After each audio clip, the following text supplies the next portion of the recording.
విధేయత చూపుతానని, భారతదేశ సార్వభౌమ అధికారాన్ని సమగ్రతను కాపాడుతానని ఆంధ్రప్రదేశ్ రాష్ట్ర మంత్రిగా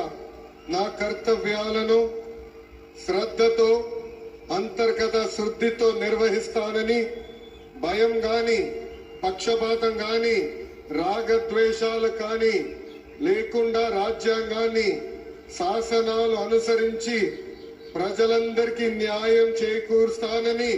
దైవ సాక్షిగా ప్రమాణం చేస్తున్నాను. నారా లోకేష్ నేను ఆంధ్రప్రదేశ్ రాష్ట్ర మంత్రిగా నా పరిశీలనకు వచ్చిన లేదా నాకు తెలియవచ్చిన ఏ విషయాన్ని నా కర్తవ్యాలను సక్రమంగా నిర్వహించేందుకు అవసరమైన మేరకు తప్ప